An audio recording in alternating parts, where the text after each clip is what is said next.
Bismillahirrahmanirrahim. Alhamdulillahirabbil wassalatu wassalamu ala sayyidil mursalin qala Syekh Mu'alif rahimallahu taala wa nafa'ana bihi wa ulumi fid dharain amin ila angal al-qismu tsani al-qawlu fi ijtinabil ma'asi.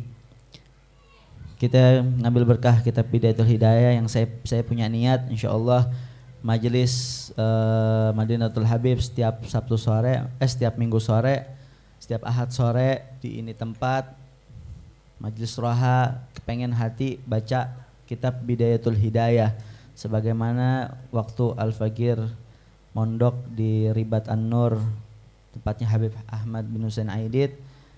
Setiap sore itu baca ini kitab Bidayatul Hidayah karangan Al-Imam Ghazali rahimallahu taala. Tapi kita ngelengkap di bab bagian kedua dulu, nanti kapan waktu baru kita mulai insyaallah dari awal, karena saya rasa ini sangat penting untuk kita pahamin dan sangat penting untuk kita praktekin, kita jalankan di dalam kehidupan kita. Untuk apa? Untuk dapat ridha Allah Subhanahu wa taala, untuk Allah mudahin kita biar bisa masuk ke dalam surga Allah Subhanahu wa taala. Di bab kedua yaitu tentang menghindarkan diri kita dari perbuatan dosa atau dari maksiat. Imam Ghazali berkata, "I'lam anad-dina syatran." Ketahuilah bahwasanya agama itu ada dua jalan. Ahaduhuma tarkul ma'asi wal akharu fi'lut ta'at. Jalan yang pertama adalah meninggalkan maksiat, dan jalan yang kedua atau jalan berikutnya adalah fi'lut ta'at, taat kita, pekerjaan taat kita kepada Allah Subhanahu wa taala. Wa tarkul manahi huwal asyad, dan meninggalkan apa yang dilarang oleh Allah Subhanahu wa taala itu adalah perbuatan yang paling susah. Yang paling susah. Fata'atu yaqdiru 'alaiha kullu ahadin mithlu shalah wa ghairiha. Kalau taat semuanya bisa ngerjain. Contohnya apa? Salat. Semua orang bisa salat. Bisa semua orang salat. Wa tarku syahawat la yaqdiru 'alaihi illa siddiqun. Tapi kalau ninggalin atau ngejaga daripada syahwatnya, ninggalin dirinya dari perbuatan maksiat, gak bakal mampu seseorang buat ninggalin maksiat, gak bakal mampu seseorang buat ninggalin dosa, kecuali betul-betul di dalam hatinya ada keinginan, betul-betul di dalam hatinya jujur, pengen dapat ridha Allah, betul-betul takut dia sama Allah Subhanahu wa taala. Kalau taat siapapun bisa. Ngerjain taat siapapun bisa, tapi kalau tarkul manahi, ninggalin apa yang dilarang sama Allah, itu yang sulit. Ninggalin syahwat kita yang terkadang bergebu-gebu, itu yang sangat sulit. Walidzalika qala Rasulullah sallallahu alaihi wasallam, Al-muhajiru huwa man hajara su'a wal mujahidu man jahada hawahu. Nabi Muhammad bersabda, orang yang hijrah itu adalah orang yang meninggalkan sesuatu perkara yang buruk, dan orang yang tangguh itu atau orang yang lagi berperang di jalan Allah adalah orang yang meninggalkan atau orang yang sedang melawan daripada perbuatan buruknya. Orang yang hijrah itu orang yang ninggalin perbuatan buruk. Tapi kalau orang mujahid, orang yang berperang, yang merangi perbuatan buruk tersebut. Beda ya. Orang yang hijrah ditinggalin maksiatnya. Tapi kalau mujahid diperangin itu maksiatnya. Diperangin nafsunya, diperangin syahwatnya. Karena syahwat itu bagaikan tifil. Kata Sahibu Burdah tuh, di dalam Burdah tuh, itu syahwat kayak anak kecil.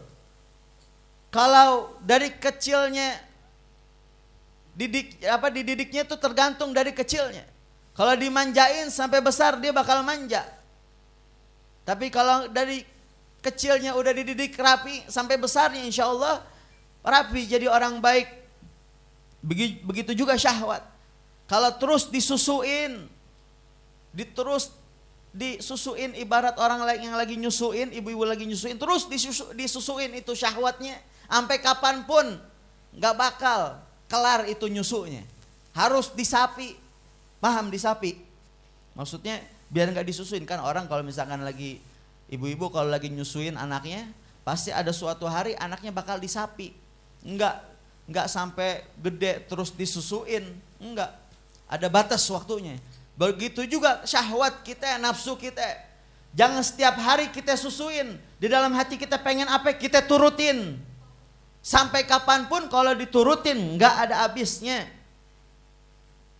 Wa'lam annaka innama ta'sillah ta'ala bijawarihika wahya ni'matun minallahi alaika wa amanatun ladaik. Ketahuilah, kata Imam Ghazali, sesungguhnya di saat kita maksiat sama Allah Subhanahu wa taala dengan seluruh anggota tubuh kita maksiat sama Allah dengan anggota tubuh kita, wahya ni'matun minallah, yang bahwasanya seluruh anggota tubuh kita ini, 7 anggota tubuh kita semuanya nikmat dari Allah Subhanahu wa taala yang Allah berikan kepada kita, wa amanatun minallah, dan amanat dari Allah Subhanahu wa taala yang harus kita jaga.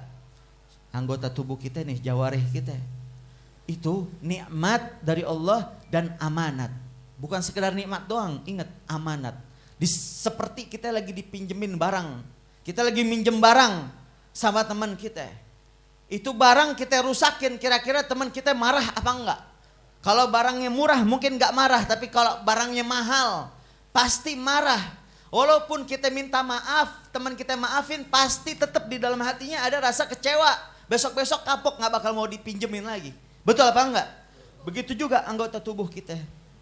Kita ingat itu amanat, lagi dipinjemin sama Allah Subhanahu wa taala. Yang kita ingat pasti bakal kembali diminta sama Allah. Dibalikin ke hadapan Allah Subhanahu wa taala. Di saat dibalikin ada lecetnya, ada cacatnya, ada buruknya, ada goresan banyak, titik hitamnya banyak. Mau taruh di mana muka kita di hadapan Allah Subhanahu wa taala? Ada seseorang yang bertanya kepada gurunya, "Wahai guru," ini saya dengar kisahnya dari saya punya guru Al-Habib Ahmad bin Hussein Aidid dari Hadramut, yang insya Allah beberapa bulan lagi beliau akan datang ke Indonesia kalau tidak ada halangan. Insya Allah bisa datang ke majelis kita nih minggu sore, amin. Mudah-mudahan bisa datang beliau. Beliau pernah bercerita, ada seseorang yang bertanya kepada gurunya, "Wahai guru, boleh gak sih saya maksiat?" Apa yang dikatakan oleh gurunya? Gurunya jawab, "Boleh. Ente mau maksiat? Boleh." Senang muridnya. Tapi aneh kasih syarat 2. Ente boleh maksiat tapi syaratnya 2. Apa guru? Syaratnya ente boleh maksiat tapi jangan maksiat di buminya Allah. Jangan maksiat di buminya Allah, di tempat yang diciptakan oleh Allah Subhanahu wa taala. Diam ini murid. Dan syarat yang kedua apa? Ente boleh maksiat tapi jangan ente maksiat dengan ciptaannya Allah Subhanahu wa taala. Jangan maksiat di buminya Allah dan jangan maksiat dengan ciptaannya Allah. Mau maksiat pakai apaan? Banyak kita maksiat, udah kita maksiat di buminya Allah, kita maksiat pakai ciptaannya Allah juga. Semuanya dari Allah Subhanahu wa taala, tapi kita bikin malu Allah Subhanahu wa taala. Naudzubillah. Fasti'anatuka bi ni'matillah ta'ala ala ma'siyati ghayatul kufran wa khiyanatuka fi amanatin audaka Allahu ghayatut tughyan fa inna a'dha'aka ra'ayaka fanzur kaifa tar'aha. Kalau kita dikasih nikmat sama Allah, kita enggak syukurin, kita dikasih amanat, kita khianatin tuh amanat yang diberikan sama Allah, dipinjemin tangan sama Allah, dipinjemin mata sama Allah, dipinjemin mulut sama Allah, dipinjemin hati jantung sama Allah, dipinjemin mata telinga sama Allah, dipinjemin lidah sama Allah. Tapi kita nggak jaga amanatnya, kita khianatin. Siapa ya orang yang khianat? Orang khianat yang ketika dikasih amanat, dia tidak bisa menjaga amanatnya. Mudah-mudahan kita bukan termasuk orang-orang yang khianat. Amin. Ya Rabbal. Hati-hati kita. Fakullukum ra'in wa kullukum mas'ulun an ra'iyati. Setiap orang ada tanggung jawabnya. Semua punya tanggung jawab. Seorang suami punya tanggung jawab dia sebagai suami. Seorang istri juga punya tanggung jawab sebagai seorang istri. Seorang ayah punya tanggung jawab sebagai seorang ayah. Seorang ibu punya tanggung jawab, dia seorang ibu. Seorang pejabat punya tanggung jawab, dia seorang pejabat. Seorang anak, dia punya tanggung jawab bahwasanya dia adalah seorang anak. Dan seorang hamba, dia punya tanggung jawab bahwasanya dia adalah hamba. Ada majikannya, ada atasannya, Rabbul Alamin, Allah Jalla Jalaluh wa ta'at azamatu fi'ula. Dan setiap tanggung jawab tersebut yang diberikan kepada kita akan diminta pertanggungjawaban oleh Allah Subhanahu wa taala. Kewajiban kita semuanya, tanggung jawab kita bakal diminta tanggung jawab kita sama Allah Subhanahu wa taala. Apa yang mau dilakukan sama kita? Ketika tanggung jawab yang diberikan, yang diamanatin oleh atasan kita, kita tidak kerjakan dengan baik, pasti atasan kita bakal kecewa sama kita. Kita dikasih kerjaan sama bos kita nggak kerjain dengan baik, pasti bos kita bakal kecewa sama kita.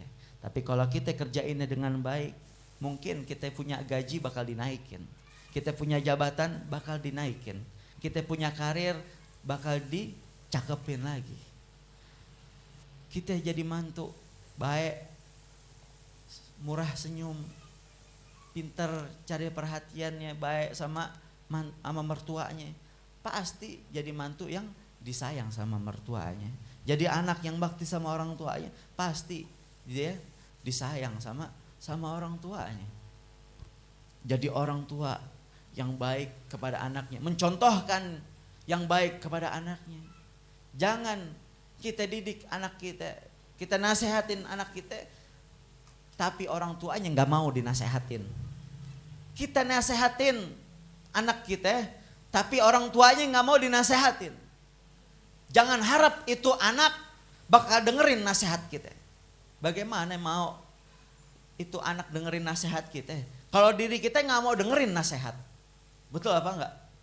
Kalau itu anak mau dengerin nasihat kita, mau ngikutin apa yang diperintahkan oleh kita, jadikan kita diri sebagai orang tua mau menerima nasihat orang lain, mau menerima nasihat orang yang lebih tua dari kita. Ketika kita dikritik, dikasih saran sama orang lain, kita hormatin, kita terima saran dan kritiknya selama kritik tersebut dan saran tersebut baik untuk diri kita. Ingat, semuanya ada tanggung jawabnya. Bakal diminta pertanggungjawaban sama Allah Subhanahu wa taala. Jangan dianggap remeh. Jangan sama sekali kita anggap remeh perkara yang kecil. Karena sebatang korek api yang apinya sangat kecil, kalau kita tiup itu api bakal padam, mati itu api. Nggak perlu ditiup, dikipasin bentar mati itu api. Tapi itu api yang hanya dengan sekorek api tersebut bisa bakar rumah yang sangat besar. Betul apa enggak? Listrik yang nggak kelihatan, tapi kalau itu listriknya ada koslet bisa bakar satu rumah yang gede. Suatu perkara yang kadang-kadang nggak kelihatan, hati-hati. Yang terkadang kita anggap remeh, kita anggap itu sepele, sedikit demi sedikit menggerogoti iman Islam kita. Na'udzubillah. Jangan kita penuhin hati kita dengan titik-titik hitam terus. Hapus titik hitamnya, hapus dengan backlink taubat kepada Allah Subhanahu wa taala. Semuanya nggak ada kata telat. Sama-sama kita belajar, sama-sama kita jadi lebih baik lagi. Wa'lam anna jami'a a'dha'ika satashhadu alaika fi arasatil qiyamati bilisanin dzalikin yafdahukallahu ta'ala ala malain minal khalaik. Ketahuilah, kata Imam Ghazali, bahwasanya seluruh anggota tubuh kita, yang 7 nih anggota tubuh kita, mata kita, telinga kita, kuping kita nih, hidung kita, tangan kita, kaki kita, kemaluan kita, semuanya bakal berbicara, bakal jadi saksi nanti di hari kiamat. Cepat-cepat kita yang dulunya punya dosa, kita semua punya dosa, nggak ada orang yang nggak punya dosa. Kalau tobat, kalau sama-sama jujur, kita sidik pengen hijrah, pengen tobat, mohon ampun sama Allah, takut sama Allah, jangan khawatir, insya Allah Allah maaf pemaaf. Tapi jangan kita dikit-dikit di saat kita mau maksiat kita ingat, oh Allah maaf pemaaf, Allah maaf pemberi taubat. Oh aneh tutup auratnya nanti saja, aneh buka kerudung nggak apa-apa, nanti aneh tobat Allah ampunin dosa aneh. Oh aneh nggak sholat nggak apa-apa, nanti ketika aneh mau mati aneh baru sholat, aneh baru puasa. Oh aneh nggak sedekah nggak apa-apa, nanti udah aneh tua baru aneh mau sedekah. Oh aneh mau ke masjid, aneh nggak mau ke masjid, ntar aneh mau ke masjid kalau aneh udah tua. Siapa yang bisa ngejamin ente masih hidup besok? Siapa yang bisa ngejamin ente masih bisa bernafas besok? Ahlan wa sahlan Ustaz Yasin, fadhol masuk ke dalam. Biar diajak masuk ke dalam. Siapa yang bisa menjamin diri kita besok kita masih bisa hidup, masih bisa melek, masih bisa dengar, masih bisa ngomong dan lain-lain? Enggak ada yang bisa ngejaminnya. Qala Allah Ta'ala, yauma tashhadu alaihim alsinatahum wa aydihim wa arjuluhum bima kanu ya'malun. Ingat tuh firman Allah Subhanahu wa taala, seluruh anggota tubuh kita, tangan kita, kaki kita, semuanya anggota tubuh kita bakal bicara. Ini tangan bakal bicara di saat nanti di akhirat, di yaumil qiyamah, di akhirat, sebelum kita masuk surga atau masuk neraka, di mizan, ketika mulut kita ingin membela apa yang terjadi. Kadang kita di saat kita disalahin, padahal diri kita emang salah, kita masih bisa membela di dunia. Kita disalahin, padahal emang kita salah. Di dunia kita masih bisa membelanya atau masih bisa kabur. Tapi kalau di pengadilan Allah, di akhirat, ya Allah, mudah-mudahan Allah ampunin dosa kita. Itu mulut kita dikasih bisu, tangan kita yang ngomong. Ini tangan pernah megang apaan? Ini tangan pernah menggenggam apaan? Ini tangan pernah ngambil apaan? Ngambil haknya orang lain, ngambil duit yang diharamin sama Allah, cari nafkah yang gak halal, megang-megang barang yang diharamin sama Allah Subhanahu wa taala, mengerjakan apa yang dilarang, yang diharamkan oleh Allah Subhanahu wa taala. Ini kaki kita bakal berbicara. Ini kaki, ya Allah, dulunya suka datang ke tempat-tempat yang diharamin sama Allah. Ini kaki ketika disuruh sama orang tuanya enggak mau melangkah buat membantu orang tuanya. Mulut kita, telinga kita biasa ngedengar hal-hal yang enggak penting, demennya nguping, pengen tahu urusan orang lain. Mata kita, ya Allah, sering lihat apa yang diharamin sama Allah Subhanahu wa taala. Sering melihat daripada apa-apa yang tidak diridhoi oleh Allah Subhanahu wa taala. Mulut kita sering ngomongin orang lain, sering ngomong kotor, sering ngejelekin orang lain, sering anggap remeh, sering melecehkan. Ngelihat orang lain rendah, kita lecehkan, kita rendahin. Padahal kita enggak sadar diri kita mungkin lebih rendah dari dia. Ya Allah, mudah-mudahan Allah ampunin segala kesalahan kita. Fahfad jami'a badanika wa khususan adha'aka sab'ah. Jagalah seluruh anggota tubuh kita, jagalah badan kita, dan khususnya anggota tubuh yang 7. Fa inna jahannama laha sab'atu abwabin. Karena neraka mempunyai 7 pintu. Imam Ghazali perintahin kita untuk kita menjaga seluruh anggota tubuh kita, khususnya anggota tubuh yang 7. Apaan aja? Telinga, mata, lidah, tangan, kaki, kemaluan, apalagi yang belum sebutin? Telinga, mata, satu lagi hidung. 7 tuh. Kenapa? Pintu neraka ada 7, pintu sorga ada 8. Pintu sorga ada 8. Kata Al-Habib Salim Asy-Syatiri, Habib Salim, Sultanul Ilim, beliau bertanya, kenapa pintu sorga ada 8, pintu neraka ada 7? Karena orang yang masuk neraka, dia tidak menjaga 7 anggota tubuhnya. Orang yang masuk sorga, dia menjaga 8 anggota tubuhnya. Dia jaga 8 anggota tubuhnya. Apa yang ke-8? Hatinya.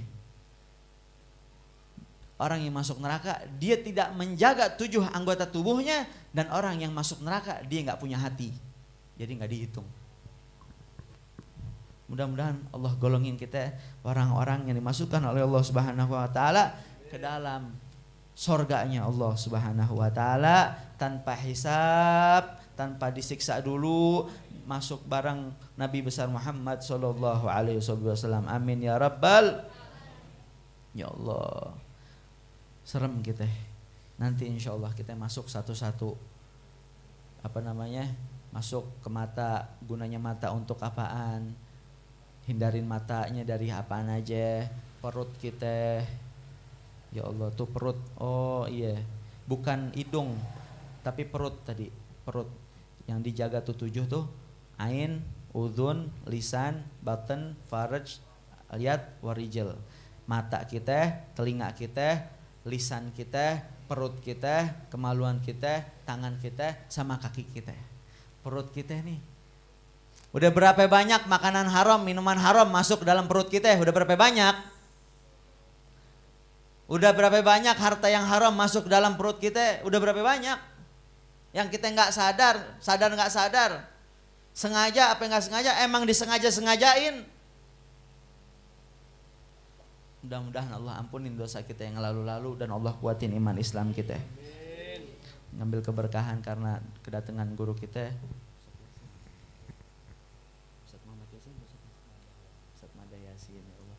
Ustaz Mada Yasin, Masya Allah, kita minta nasihat dari beliau, mudah-mudahan bisa kasih nasihat yang manfaat kepada kita. Kita dengarkan, kita pasang hati, mudah-mudahan berkah buat kita. Kepada beliau Al-Ustaz Mada Yasin, Sallallahu ala Muhammad.